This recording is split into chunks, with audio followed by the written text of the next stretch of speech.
Alright, so sagutin natin 'tong question na 'to. What are the qualities po when finding a good mentor? And ano take nyo dun sa mga studios na halos one teacher pero lahat tinuturo? Okay. So magandang question 'to, no? So, when it comes to finding the right teacher for you, marami talagang factors diyan eh. We can't really say na ito lang, no? May set of factors na kailangan mong tignan. Pero unang-una talaga is yung kakayahan ng mentor or kakayahan ng teacher. So usually, paano ba sila mag-perform? Do you like their style of performing? Ito sa mga mas advanced na, no? Doon ganun na sila naghahanap ng mentorship, no? Lalo na kung medyo may edad na, no? For even for adult beginners, ganyan. So tinitignan kung paano mag-perform yung isang teacher. And then tsaka sila papasok doon. Now, when it comes to younger children, or if wala kang idea of what you're really looking for, di ba? Kasi gusto mo mag-violin or gusto mo lang mag-play ng instrument. Try to look for the performances of that mentor's students. Paano sila tumugtog yung mga bata? Paano sila mag-perform? Do they look professional or do they look like they know what they're doing? Kasi may iba na parang mapapanood mo student ni ganito tas kung tumugtog pamali-mali yung posture, ibig sabihin hindi yun natututukan yung mga areas na yun, 'di ba?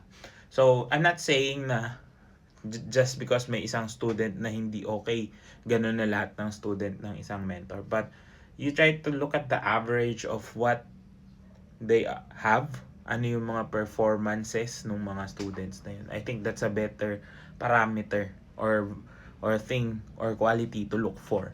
Kasi kahit na sabihin natin may mga teachers din naman na hindi talaga sila, I mean teachers, sorry, musicians na magaling din naman talaga mag-perform but they do not like to teach, no? May mga ganyan. Meron ding hindi masyadong magaling mag-perform pero yung mga students na napoproduce nila magagaling din. So it's a really gray area when it comes to qualities, pero makikita mo naman yun agad dahil nga sa product na napoproduce nila, not necessarily just at the surface level. Makikita mo yung discipline na nai-instill sa mga students. So I think that's a better way of looking at it.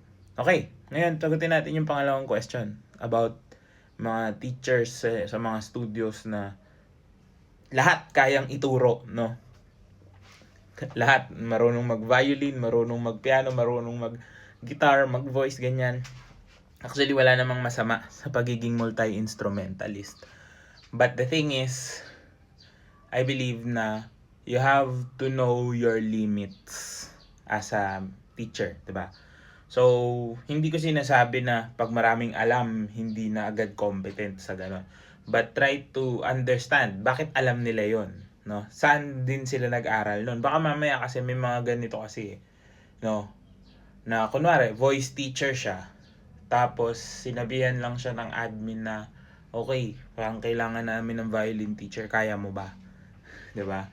So mag-aaral siya ng basic violin tapos tuturuan ka niya dahil kinailangan niya. Yun yung medyo off for me Kasi 'di ba? Basic lang yung alam mo tapos ituturo mo. Hindi siya maganda kasi kaya ka nga nagpapaturo kasi may konti kang expertise, 'di ba?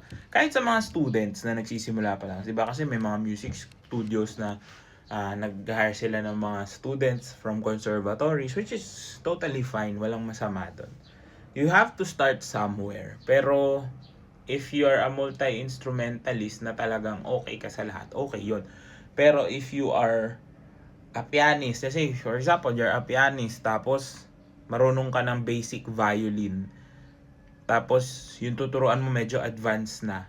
Pipilitin mo pa din. Yun yung I think red flag. So dapat alam mo kung ano yung limit mo. Kung yung na-reach mo for example sa violin hanggang book 4 lang ng Suzuki, pero maayos ka naman tumugtog, alam mo yung discipline na kailangan. Once nag-reach na ng level mo yung bata, dapat nag-aaral ka na ulit. 'Di ba? Kung ikaw yung teacher, dapat dapat mas magaling ka pa ulit kasi hindi mo siya matuturuan kung magka-level lang kayo. 'Di ba? So, kung hindi man ganun, you should have that ano ba tawag doon? Humility of passing it to a better mentor, a better teacher, 'di ba? Kasi once na na-surpass niya na yung skills mo or medyo malapit na siya doon sa level mo, dapat maintindihan mo na you are going to give the student a disservice by pushing na kailangan ganito pa rin, 'di ba? Kasi hindi mo na alam. Kaya nga dapat as much as possible we grow and grow, no? So kung marami kang alam na instrument, that's fine, totally fine. Wala namang masama doon. Ang nagiging red flag nga lang again is when you try to pass up as an expert kahit basic lang yung alam mo, no? Yun yung medyo hindi maganda. So kung marami kang alam talaga, no? And that actually happens, no? Marami naman talagang magagaling na multi-instrumentalist eh. Pero kung hindi mo na kaya at alam mo na hindi na pasok sa skill set mo yung kailangan ng student, you should be able to let them go, give them a better chance at learning the certain instrument, no? So sana lahat ganun, no? Kasi marami din ako na experience na ganyan, yung parang natuto lang sila ng konti tapos pinipilit na nila. Kaya anong nangyayari? Nadi-discourage yung mga bata, nadi-discourage yung student. Bakit? Kasi napipuwersa silang mag-aral on their own. Tapos pinapalabas mo lang na, hindi mo kaya, kailangan ganito, kailangan ganyan. Pero hindi mo naman naiintindihan, no? At the end of the day, teaching is a transfer of knowledge, di ba? So if you're not knowledgeable about those things, dalawa lang yan. Magpagaling ka pa dun sa craft na yan, paano? Mag-aral ka din. Or, give it up. Bigay mo sa iba na sa tingin mo makakatulong. Because at the end of the day, kung mentor ka, you only want what's best for your students. What's the best para sa kanilang growth as a musician or even as a human being in general. Kasi music really trains us to be better humans, diba? So, sana nakatulong tong sagot na to. If you did, comment down below. And see you on the next one. Good luck sa inyo.